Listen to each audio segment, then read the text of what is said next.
শুভ সন্ধ্যা সবাইকে। Internet, social media, পরিচ্ছন্নতা, ব্যক্তি স্বাধীনতা, সেন্সরশিপ, সেলফ সেন্সরশিপ, শালীনতা, অশালীনতা, এই সব জিনিসগুলো নিয়ে কথা বলতে চাই। কয়েকজন জয়েন করলেন। ইন্টারনেট, পরিচ্ছন্ন ইন্টারনেট নিয়ে কথা হচ্ছে অনেকদিন ধরে। ইদানিং আমরা দেখতে পাচ্ছি সেটা অনেক স্পিড আপ হয়েছে, যে ইন্টারনেট, সামাজিক যোগাযোগ মাধ্যম বাংলাদেশ আরেকটু পরিচ্ছন্ন হতে হবে। সো পরিচ্ছন্ন বলতে সাধারণত আমরা বলছি যে কন্টেন্ট, ইন্টারনেটে যে আমরা এখন যে কেউ চাইলে ইন্টারনেটে, যে আমি এখন হঠাৎ করে এসে সকালবেলা, এই সন্ধ্যাবেলা এসে আমি বলছি, মতামত প্রকাশ করছি, আমার এরকম অনেকে অনেক কিছু করতে পারেন। আমি হয়তো আমার অফিস রুম থেকে করছি, কেউ তার বেডরুম থেকে করছেন, কেউ বাথরুম থেকে করছেন সবাই। সো এই জায়গায় একটা প্রশ্ন চলে আসছে যে ইন্টারনেট, সামাজিক যোগাযোগ মাধ্যম কতটা পরিচ্ছন্ন বাংলাদেশে, আর যদি না হয়ে থাকে কার কি দায়িত্ব, কতটুকু করা উচিত, এবং তার পিঠে একটা কথা চলে আসছে যে ব্যক্তি স্বাধীনতায় হস্তক্ষেপ হচ্ছে কিনা।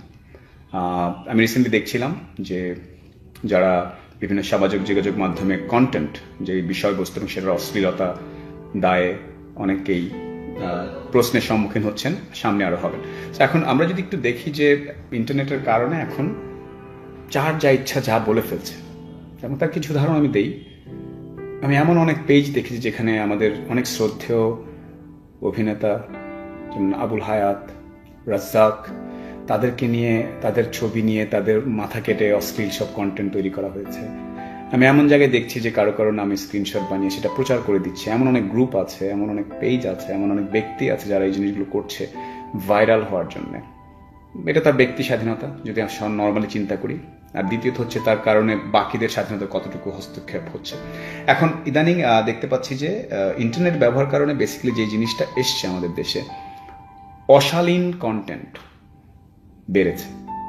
দুটো জিনিস, অশালীনতা এবং পরচর্চা, এই দুটো জিনিসকে নিয়ে এগুলো নাম দিয়েছে ছেলে পেলে, যে অনেকেই যে প্র্যাঙ্ক করছি বা অশালীন কিছু বলে ফেলছি, আমি ওকে রোস্ট করছি, ইত্যাদি ইত্যাদি, যেগুলো আমরা ওয়েস্টের কিছু টিনের ছেলে মেয়েরা সময় কাটানোর জন্য যেটা করতো, সেটাকে আমরা সাধারণত আমরা ওয়েস্ট থেকে খুব তাড়াতাড়ি খারাপ জিনিসটা গ্রহণ করে ওটা গ্রহণ করেছি। তো শালীনতা, অশালীনতা একটা বড় জিনিস আমরা নিয়েছি ইন্টারনেটে। দেখা যাচ্ছে কিছুদিন আগে দেখলাম একজন এসে বলছেন, মানে একজন সাক্ষাৎকার নিচ্ছেন এক ভদ্র মহিলার, যে তিনি ফিজিক্যালি অনেক কিছু চেঞ্জ করেছেন, সেটা নিয়ে খুব এমনভাবে কথা বলছিলেন যেটা হয়তো শালীনতার মাত্রা আমাদের দেশে যেটা আমরা ধরে নিই সেটা অতিক্রম করে যাচ্ছে। এখন একজন যখন দেখছে ওটা তো অনেক ভিউ হলো, তখন উনিও আবার আরেকটু যে শালীনতার মাত্রা ছিল সে থেকে আরেকটু নেমে গিয়ে আরেকটু করার চেষ্টা করছেন। এটা ছিল একটা শালীনতা, অশালীনতা। আর দ্বিতীয় যেটা বললাম যে পরচর্চা, পরনিন্দা, এই গীবত করার কনসেপ্টটা খুব ফেমাস, কারণ এতে মানুষ নেগেটিভ জিনিস পছন্দ করে, অনেক লাইক হচ্ছে, অনেক ভাইরাল হচ্ছে। আচ্ছা, এখন আগে আমরা দেখতাম যে শিক্ষকদেরকে বা বিজ্ঞানীদেরকে, লেখকদেরকে মানুষজন আইডল বলতেন। আমরা এখন আইডল করছি, এরকম অনেকেই বলেন। আমার ইয়ে নিচে অনেকে লেখেন যে ভাই অনেক ফলোয়ার আছে, উনি আমার আইডল। এখন এই ফলোয়ার বাড়াতে গেলে কি করতে হবে? এমন কিছু করতে হবে যেটা পাবলিক খায় বলে একটা কথা আছে আমাদের দেশে। সো আমরা ওই জায়গাটা ঢুকে যাচ্ছি, এবং যার কারণে অশালীন এবং পরচর্চা যেভাবেই পাই লাইক পেতে হবে কন্টেন্ট, এটা হচ্ছে অনেকের জন্য মুখ্য, অনেক ইয়াংদের জন্য। সো রিসেন্টলি কথায় চলে আসি, রিসেন্টলি আমি যেটা দেখলাম যে মাননীয় মন্ত্রী মহোদয় আমাদের, উনি কিছু স্টেপস নিয়েছেন। সাইবার যে সিকিউরিটির যারা আছেন তারা কিছু স্টেপস নিয়েছেন।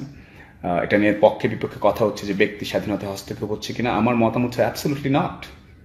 ইন্টারনেট আছে মানে আমি যা ইচ্ছা বলবো, আমার যা মনে হয়ে যাবে বলে ফেলবো, এটাকে ব্যক্তি স্বাধীনতা বলে না। ব্যক্তি স্বাধীনতার আগে শালীনতা শেখাটা জরুরি। আমি এমন এক জায়গায় গিয়ে যদি দেখি যে আমি ইন্টারনেটটা দিয়ে দিলাম আর তারা জানে না যে কিভাবে বলতে হবে, কারণ আমরা কিন্তু একই কাজ, যে কাজটা আমরা বেডরুমে করি সেটা ডাইনিং এ করি না, যেটা বাথরুমে করি সেটা আমার রান্নাঘরে করি না। সবকিছুর জন্য কিছু ডিফাইন নিয়ম আছে।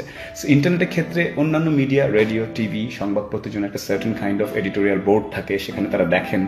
আজকে আপনি প্রথম আলো বা ডেইলি স্টার আমার সম্বন্ধে গিয়ে বলে দিলেই তারা লিখে ফেলবে না, এডিটোরিয়াল বোর্ডটা দেখবে, জাজ করবে, যেটা চলে আসছিল অনেকদিন ধরে মিডিয়াতে। এখন ইন্টারনেটে কারো একটা মনে হলো, আমি কিছুদিন আগে দেখলাম যে আমার চেয়ে অর্ধেক বয়সী এক ছেলে আমার পুরো ক্যারিয়ার সামারি করে ভিডিও বানিয়েছে, উনি এই উনি সেই, অথচ এটা তার মানে বানিয়ে ফেলেছে, মনে হয়েছে বানিয়ে ফেললাম, কিন্তু কনভেনশনাল মিডিয়াতে আমরা যে এডিটোরিয়াল কনসেপ্টটা আছে এটা এই ব্যক্তিগত মিডিয়াতে নেই। আমার স্মার্টফোন আছে, আমি 5 MB 1 GB ডেটা কিনেছি, আমি এখন যা ইচ্ছা বলে ফেলছি। এই কথাটাই যেমন আমি যেমন এখন বলছি, আমি পর্যন্ত যে কথা বলে আসছি আমি কারোর নাম নেইনি, আমি কাউকে পার্সোনালি আঘাত করিনি, কিন্তু আমি পয়েন্টটা বোঝাচ্ছি। এটাই হচ্ছে একটা সার্টেন মানে সেন্সরশিপ। আমি চাইলেই এখন উত্তেজিত হয়ে ওর নাম বললে অনেক ভাইরাল হবে, কিন্তু আমাকে ভাইরাল চাই নাকি রাইট হতে চাই, সেই জায়গাটায় কিছু কাজ করার আছে। সো আমাকে যদি জিজ্ঞেস করেন যে এই ড্রাইভটা, তারপর আমরা দেখছি প্রাপ্তবয়স্ক সাইট বন্ধ করার কিছু ইনিশিয়েটিভ নেওয়া হয়েছে। সো জসমিন দেশ যদাচার, be a Roman while you're in Rome. আমার দেশের সার্টেন কিছু কালচার আছে, সার্টেন কিছু নিয়ম কানুন আছে, আমাদের দেশে ভালোবাসার কিছুটা সংজ্ঞা আছে, আমাদের দেশে আমরা কতটুকু শো করব না, কতটুকু অনুভূতি শেয়ার করবো, সবকিছুর একটা গাইডলাইন আছে। আমি শুধু বলবো যে 100-150 বছর আগেও আমাদের লেখকরা, কবিরা মনের ভাব, মানবীর প্রেম অনেক ভালোভাবে দেখিয়ে গিয়েছেন, কমতি হয়নি। সো আমাদেরকে একদম ওয়েস্ট ফ্লোরিডা, মায়ামিতে এখন যেভাবে করছে, ইউনাইটেড স্টেটসের কিছু র্যাপার যেভাবে বানাচ্ছে, বা ওখানকার টক শোতে, রিয়েলিটি শোতে যেভাবে কথা বলছে আমরা ওভাবেই বলবো? Absolutely not. আর ইন্টারনেটে আমি দেখতে পাচ্ছি যে সবাই ভাইরাল হওয়ার জন্য নেগেটিভ কন্টেন্ট কতটুকু বানানো যায়, চলো ধাম করে একটা কথা বলে ফেললাম, ধাম করে একটা গুজব ছড়িয়ে দিলাম, মনে হলো এটা অনেক লাইক হবে, চলো দিয়ে দে। লাইক হবে না, উপকার হবে কিনা মানুষের সেটা না ভেবে আমরা ওদিকে চলে যাচ্ছি। সো আমার ব্যক্তিগত মতামত,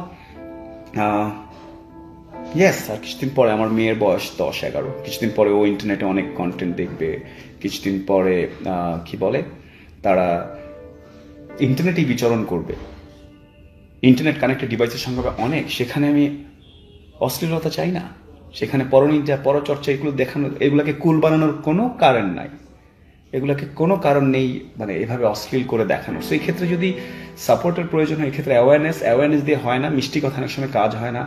বাবা এটা করো না, এটা হচ্ছে একটা অ্যাপ্রোচ, আরেকটা হচ্ছে যে ডোন্ট।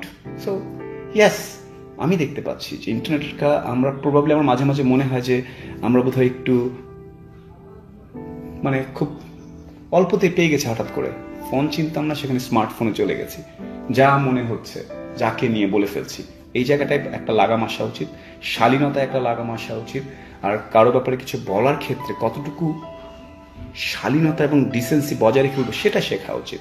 আমি আবারও বলছি, আমি চাইলেই এখন ইচ্ছা করে এই নাম সেই নাম, উনি করেছেন ও করেছেন বললে অনেক এক্সাইটিং হবে, ছেলেপেলে ওখান থেকে মাঝখান থেকে একটু কেটে ফেলবে, কেটে নিয়ে এটা খুব ছড়িয়ে দেবে, অনেক ভাইরাল হবে রাতের বেলা, দেখবো সুকন ভাই আপনার last video. No, what is viral not necessarily is right. আমাদের সবাই ফেমাস হতে গিয়ে, ভাইরাল হতে গিয়ে ভুল করছি। বাংলাদেশ ইন্টারনেট আরো পরিচ্ছন্ন হওয়া উচিত, রিসেন্ট ইনিশিয়েটিভস আর ফ্যান্টাস্টিক।